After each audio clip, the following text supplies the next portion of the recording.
C'est l'heure de votre rendez-vous avec l'information et ce soir c'est Pierre-Paul Castelli qui vous présente le journal. Bonsoir Pierre-Paul. Bonsoir Frédéric, bonsoir à tous. Quelques titres avant de vous donner la parole. La manifestation des lycéens à 14 h devant la Maison Carrée et puis autre mouvement de contestation, celui de la SGP Police ce matin devant la préfecture. Pierre-Paul, on vous écoute. Effectivement, journée de mobilisation, notamment pour les lycéens, contre la politique du ministre de l'Éducation, Luc Châtel. Après les blocages ou tentatives de blocage de ces derniers jours, il y a eu encore une interpellation, d'ailleurs, ce matin, devant le lycée Rému, après un feu de poubelle qui a nécessité l'intervention des pompiers. Cet après-midi, donc, une manifestation a regroupé quelques centaines de lycéens à Nîmes. Nicolas Pinchino. Allez, faites du bruit les jeunes! On est là pour nous trois! On est là pour l'avenir! Allez, du bruit! 300 lycéens ont défilé cet après-midi de la Maison Carrée à la préfecture. Depuis plus de 10 jours, le mouvement montait ici et là avec quelques débordements par endroits, mais aujourd'hui, il s'agissait de la première manif officielle contre les réformes du lycée proposée par le ministre de l'Éducation nationale, Luc Châtel. La réforme qui est proposée par Châtel fait des classes de niveau en langue, et ce qui peut être une bonne idée, mais en supprimant des postes, étant donné qu'il faut plusieurs niveaux, ce n'est pas faisable. Après la suppression de l'histoire géo en terminale S, je trouve que idéologiquement c'est quand même très fort, et je pense qu'ils sont d'accord avec moi. C'est dur, c'est une mauvaise chose. L'éducation n'est pas la banque du gouvernement, telle était la banderole en tête du cortège. Une fois de plus, les réformes donnent aux lycéens le sentiment que l'éducation passe après les économies de l'État. Oui, je sais que c'est pas habituel, il fait froid, on a froid, on préférait être en cours, mais ce qu'on préférait surtout, c'est que le gouvernement fasse des choses qui nous fassent en sorte qu'on ne soit pas dans la rue pour dire non.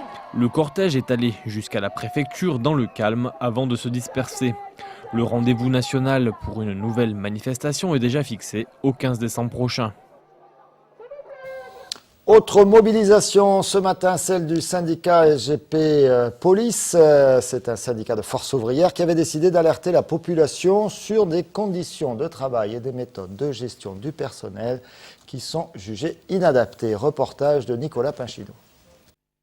Une mobilisation des policiers ce matin devant la préfecture pour attirer l'attention sur les problèmes devenus presque récurrents de baisse des effectifs, mais également sur un point épineux, celui des quotas et des primo-verbalisations. Aujourd'hui, donc, une prime au mérite est distribuée aux policiers en fin d'année par rapport à leurs objectifs, à savoir s'ils sont atteints ou pas. Le nombre de PV est comptabilisé et, encore une fois, on n'a pas des ordres qui sont directs, mais qui sont insidieux, puisque derrière, s'il n'y a pas le quota, la prime au mérite donc, ne sera pas distribuée. Une prime qui plus est calculée sur des objectifs peu clairs et qui amène les policiers dans une pratique de leur profession qui ne prend plus en compte la sécurité de la population. On ne peut pas considérer qu'un service public est rentable, notamment en matière de sécurité. Le but, c'est de secourir la population, de faire de la prévention routière également. La prévention est quelque chose d'essentiel pour l'éducation des personnes, et donc il est important aussi que derrière il n'y ait pas cette pression permanente et surtout qui est vraiment de manière indirecte par rapport à la rentabilité. Pour progresser dans sa carrière, un policier doit aujourd'hui rapporter de l'argent à l'État. On est loin de la mission première du policier qui est de faire respecter les lois et la justice pour tous. Autant ils vont tomber sur des policiers qui vont faire preuve de discernement, autant quelquefois ils vont tomber sur des policiers qui vont voir simplement l'aspect pécunier ou l'aspect justement avancement, intérêt personnel, et c'est là où il y a un grand danger. Par cette action, les syndicats de la police nationale appelaient les citoyens à les rejoindre dans leur démarche, soit en réagissant sur leur site internet www.unitpolice.com ou www.sgp-fo.com ou directement en s'adressant au ministère de l'Intérieur. Une info concernant maintenant la grippe A, une nouvelle fermeture d'écoles publiques dans le Gard à Saint-Victor de Malcap pour cause de suspicion. C'est pas facile à dire. Hein. De cas groupés de la grippe à H1N1. On en a déjà beaucoup parlé sur le plateau. L'école publique de Saint-Victor justement a été fermée. 24 élèves absents sur 74 élèves au total et 2 enseignants absents sur 3. L'école sera fermée jusqu'à jeudi matin 10 décembre. Voilà. On vous en dira un peu plus dans les prochaines éditions. Après la plainte contre X déposée mardi par Sylvain Pastor, le conseiller régional vert, qui met en cause la délégation de service public pour l'organisation des spectacles taurins nîmois. Délégation de service public confiée, vous le savez, à la société Simon Casas Productions. Simon Casas contre-attaque et par l'intermédiaire de son avocat Jean-Jacques Ponce nous a informé d'un dépôt de plainte contre Sylvain Pastor pour dénonciation calomnieuse. La volonté de Simon Casas est, selon son avocat, d'éviter que toute polémique puisse affecter l'actuelle procédure de délégation de service public. Vous savez que cette délégation à Simon Casas Productions se terminait en cette fin d'année 2009. Il y a donc un appel à candidature en cours.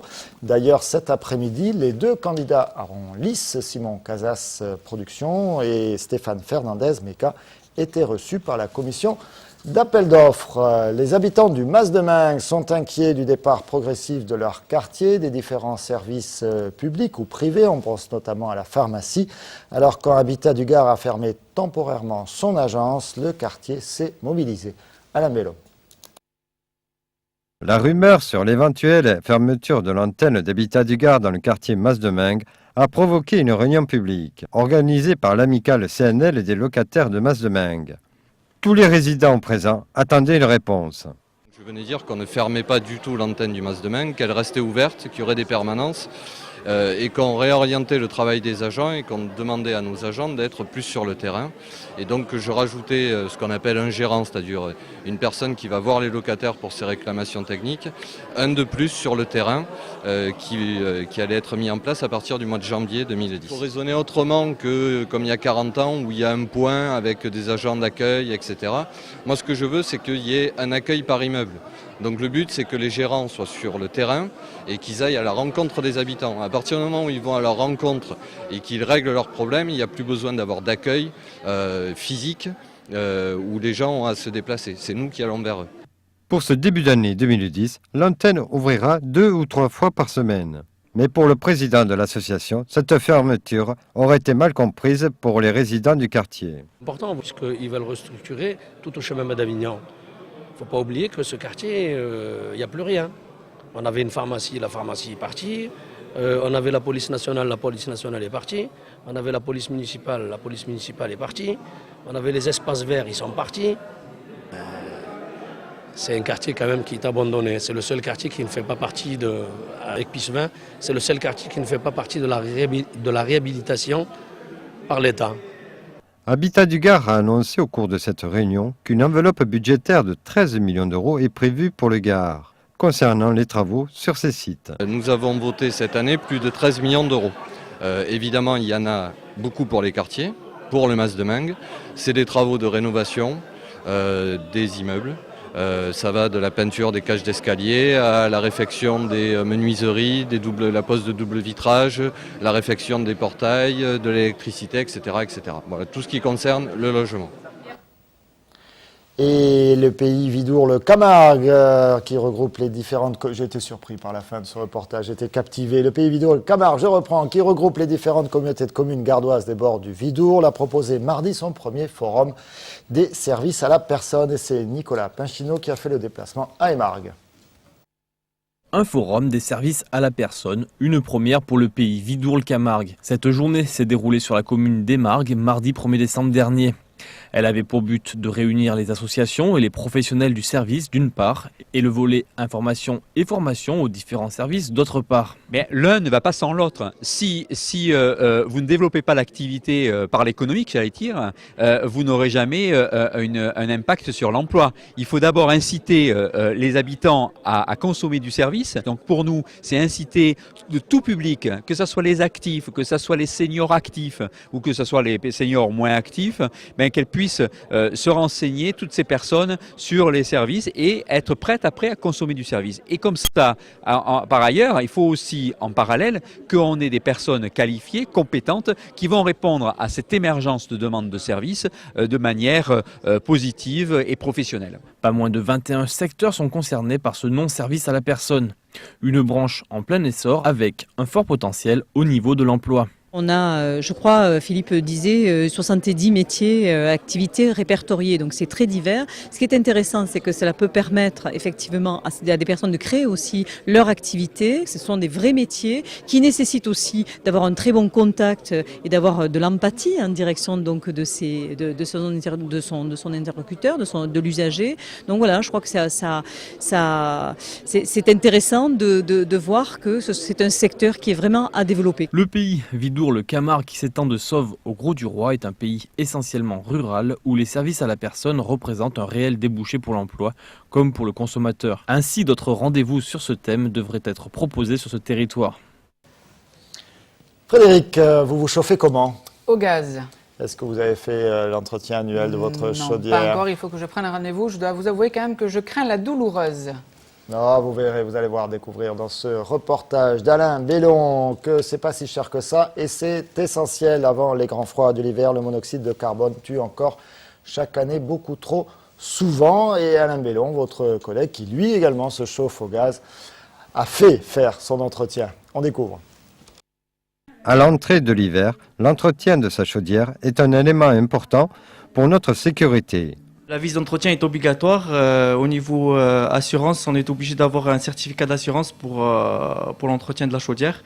C'est la sécurité des personnes, c'est très important. La visite d'entretien, on peut la faire tout au long de l'année. Il faut la faire au moins une fois par an. Au cours de cet entretien, divers points sont contrôlés. On contrôle tout ce qui est hydraulique, le vase d'expansion, on contrôle les sécurités, on contrôle l'étanchéité gaz.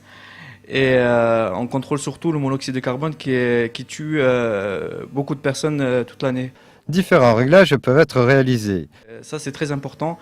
J'ai réduit la chaudière de moitié. Ça veut dire qu'on va faire des économies. Si tout le monde le faisait, on ferait des économies et on protégerait la planète. Pour cet entretien annuel, le prix constaté peut aller de 80 à 160 €, selon bien sûr le type de sa chaudière. Voilà, il est presque l'heure de refermer cette page d'information. Peut-être que Pierre-Paul, vous en avez une dernière à nous citer. Rapidement, vous avez reçu tout à l'heure pour les sorties l'organisateur de la rue Sainte-Eugénie qui propose des illuminations et de l'animation, Johan, dès ce soir. Donc, à signaler également l'ouverture du marché de Noël à Nîmes. On n'a pas pu faire trop d'images ce matin, ça a tardé un peu à se mettre en place. On aura l'occasion d'y revenir pour les prochaines émissions. Pour demain. Et pour ce qui est des illuminations de l'ensemble de la ville, il faudra attendre demain soir, 18h. Top départ à 18h demain soir. Merci Pierre-Paul pour toutes ces précisions. On va se quitter. Merci de votre fidélité. Dans quelques minutes, Croco Hebdo, les prolongations. On reviendra sur la 17e journée. Non, on parlera de la 17e journée du match qui opposera Nîmes face à Strasbourg. Et puis l'ACR Hebdo, Nantes contre AC Arles. Merci de votre fidélité. Très bonne soirée sur notre chaîne. À demain. À demain.